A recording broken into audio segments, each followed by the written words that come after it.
I remember being in Mecca, and I mentioned, I said, Mecca is not the Al-Aleem. You know what I mean? Like I had cursed. No, Mecca is the beginning of man's development on this earth. What city do we call El Munara? Medina. Prophet Islam, after he made the ascension, he came back down, he knew how to establish a government of the people, by the people, under God. You see it, and those of you who have made Hajj or Umrah, you know when you go to Medina, there's a whole different spirit there than when you got in Mecca. Those who've been there, you know what I'm talking about, the people basically tend to be more humane, more kind, more, because the Prophet said he had a responsibility to build the city that every religion, I think we don't got this, the Jews call it the promised land. The Christians call it heaven on earth. Al-Aleem, the land, the city, Bala can be both land or city, where human beings respect each other in light of God's revelation. Because remember, Mount Sinai, you got revelation, you got enlightenment. Well, you should be enlightened to know that all human beings are to be treated equally. Well, go read the constitution that Prophet Muhammad gave to the people of Medina.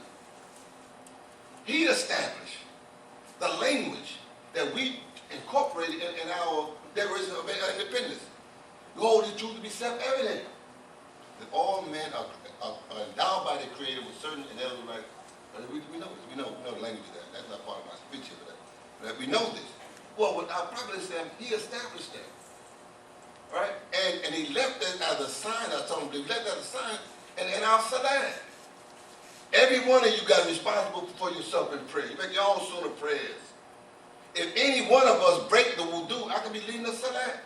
All right? But we don't depend on one person. We get the next person standing in line to finish the prayer. Brothers and sisters got to know how to pray by themselves. All right? Look, if that's not, and there's no reserved spots here. We are equal brothers and sisters before the revelation of God. So all human beings are created equal. We got that right in our revelation. And we say it. I believe in Allah, I believe in His message. What do you believe in? You believe that a human being named Mohammed, the son of Abdullah, received revelation, became Muhammad, sallallahu alaihi wasallam, the messenger of God. And then God says that Muhammad tells them, so don't get it twisted. Qul ana basharun mithlukum. I'm a human being just like you.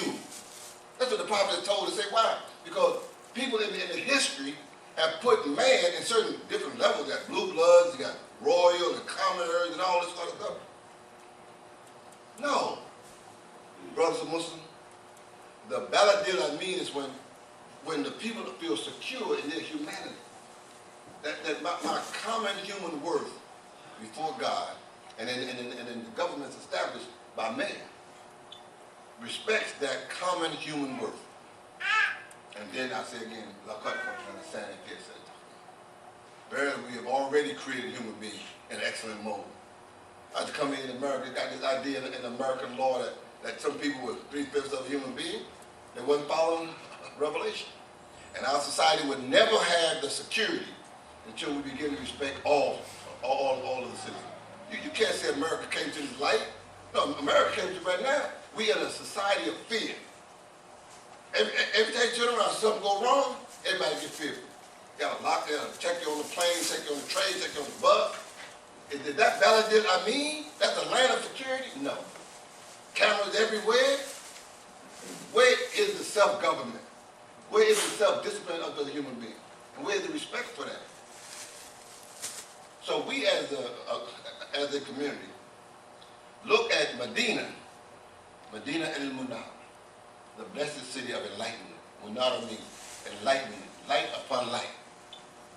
We look at that city and we try to model the development of our masjid and our community life after that model. Mecca we go to visit to return to the original state. And then Allah subhanahu wa ta'ala, if you're going high, then Allah sends us from that original state out into the world. We call it minna. But we struggle for the enlightenment again to go up on Arafat, to get the enlightenment to come down from Arafat to fight the big Satans. Right?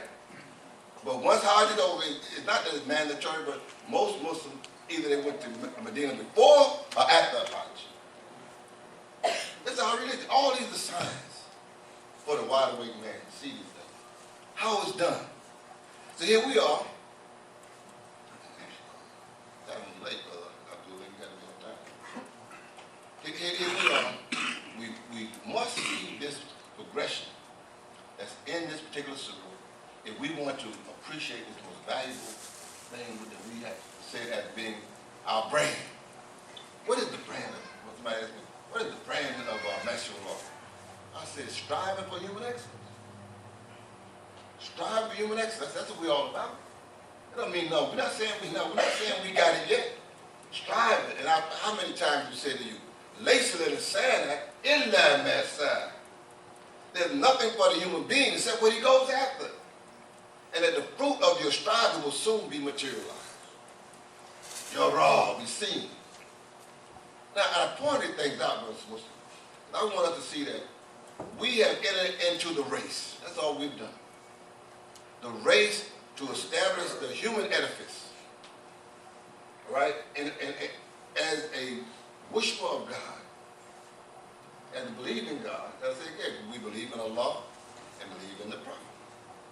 Believe in the message, the message says. And then believing in that message means that we believe that every human being has the dignity that is given by that statement.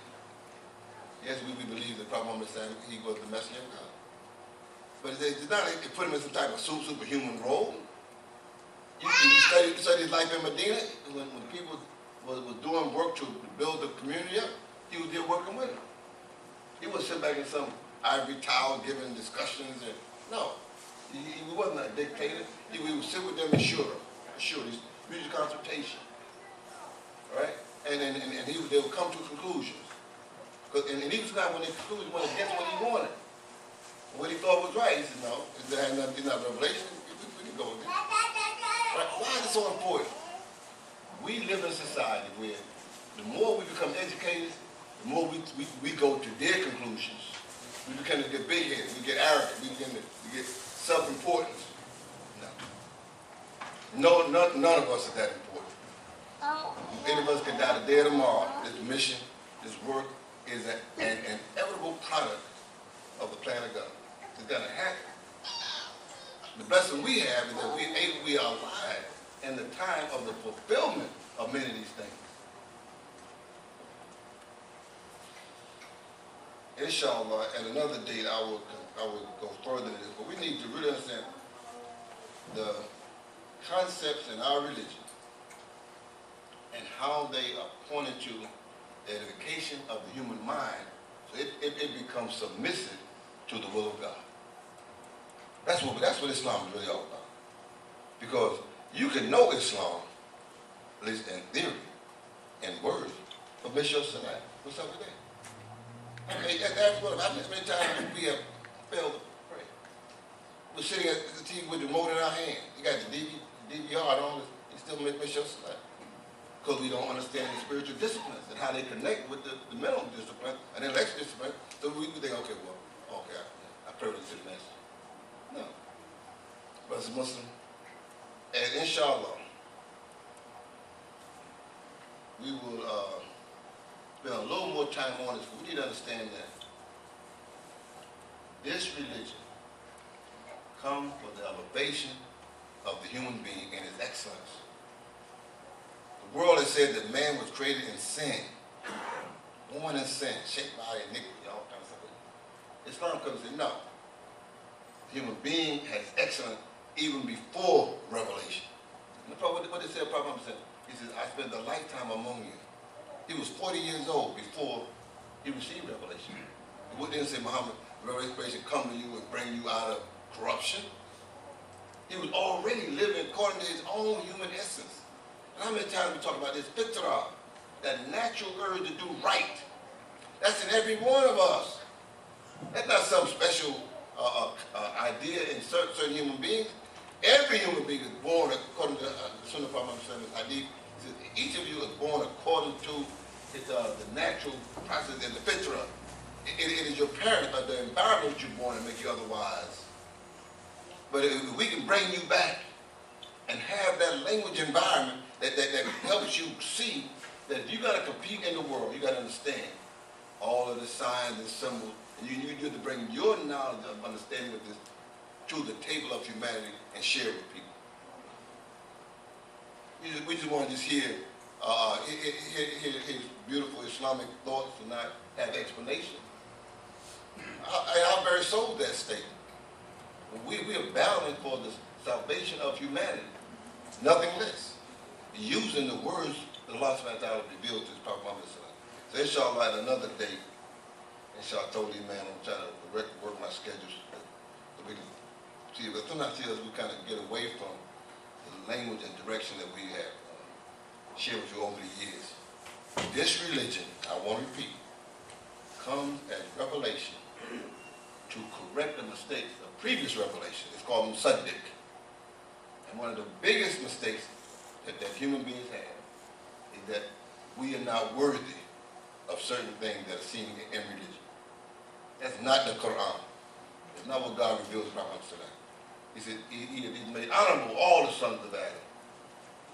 And this once you understand that, you begin to work harder to be excellent at whatever you do. That's all, folks.